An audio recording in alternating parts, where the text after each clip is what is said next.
Bismillahirrahmanirrahim. Assalamualaikum warahmatullahi wabarakatuh.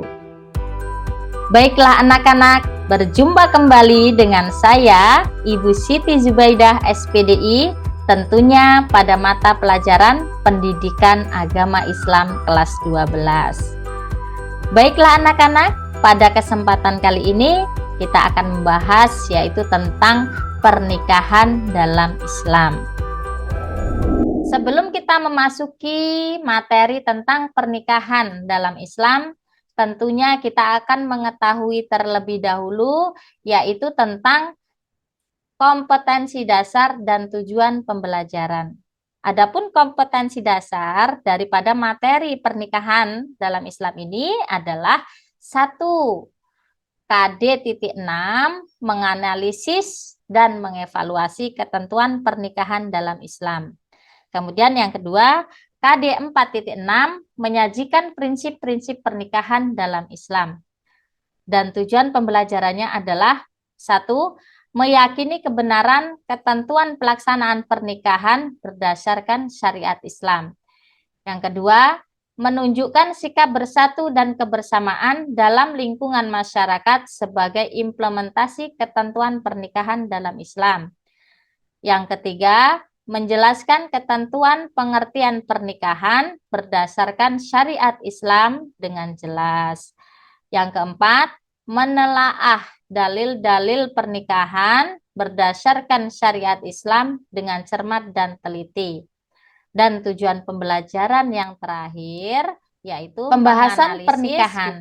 Nah, ini adalah beberapa hal yang akan kita bahas pada materi kali ini tentang pernikahan dalam Islam. Yang pertama itu tentang definisi, yang kedua tentang dalil pernikahan, dan yang ketiga adalah tentang hukum pernikahan.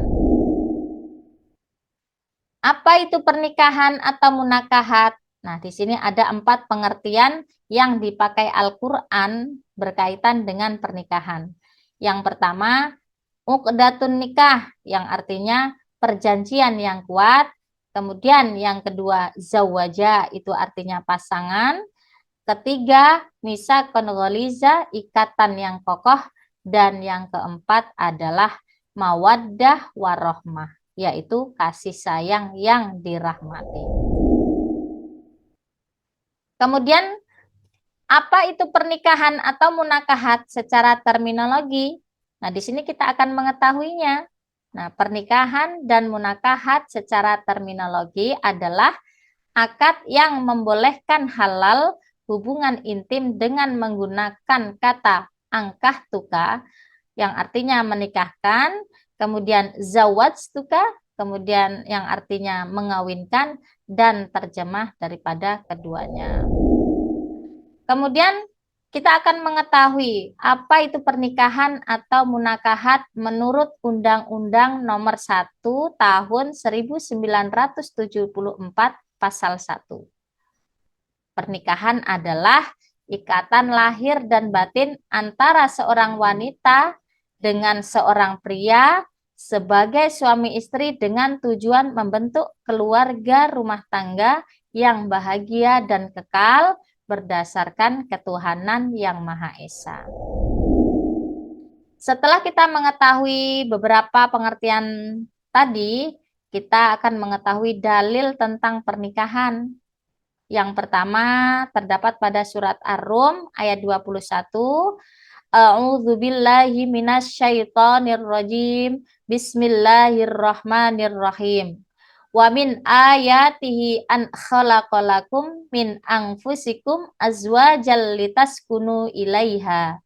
Yang artinya Allah menciptakan pasangan untuk dapat kita nikahi agar kita cenderung dan merasa tentram dengannya. Nikah melahirkan ketentraman dan kasih sayang. Kemudian yang kedua itu terdapat pada surat An-Nur ayat 32 yang berbunyi A'udzubillahi minasyaitonirrajim. Bismillahirrahmanirrahim. Wa ankihul ayyama minkum wassolihina min ibadikum wa imaikum iyakunu fuqara'a yughnihimullahu min fadli. Yang artinya Allah menciptakan pasangan untuk kita dinikahi. Jika mereka miskin, maka Allah akan mampukan dengan karunia-Nya. Berarti nikah itu sarana pembuka pintu rizki. Untuk dalil yang ketiga, itu dalil akli. Qala Rasulullah sallallahu alaihi wasallam, "Idza tazawwadal 'abdu faqad kamalan nisfuddin falyattaqillaha fin nisfil baqi." Yang artinya, jika seorang menikah, maka ia telah menyempurnakan agamanya. Karenanya, bertakwalah kepada Allah pada separuh yang lainnya. Jadi, nikah itu menyempurnakan agama. Kemudian setelah kita membahas tentang dalil daripada pernikahan, di sini kita akan membahas tentang hukum-hukum pernikahan. Yang pertama, hukum pernikahan bisa dikatakan wajib apabila nafsunya mendesak, mampu menikah, jika tidak menikah berpeluang jatuh kepada zina. Kemudian hukum yang kedua yaitu sunnah. Kapankah pernikahan itu dikatakan sunnah? Apabila seseorang itu telah mampu untuk memberi mahar dan penghidupan kepada calon istri, akan tetapi mampu mengendalikan nafsunya sehingga tidak takut terjerumus ke dalam perbuatan zina. Kemudian yang ketiga adalah mubah. Nah, pernikahan bisa dikatakan mubah seseorang melakukan pernikahan namun belum ada alasan yang mendesak. Kemudian yang keempat, hukumnya adalah makruh. Kapan pernikahan itu dikatakan makruh? Apabila seseorang belum mampu melakukan pernikahan tetapi mampu mengendalikan diri dari tuntutan hawa nafsu seksual. Ini pernikahan yang dihukumi makruh. Kemudian hukum pernikahan yang dikatakan haram, ini adalah yang terakhir, yaitu apabila nafsu mendesak, belum mampu memberi nafkah dan merugikan istrinya. Nah, dari sini kita tahu bahwasanya hukum pernikahan ini menjadi haram.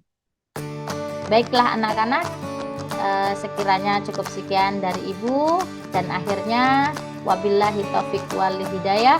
Wassalamualaikum warahmatullahi wabarakatuh.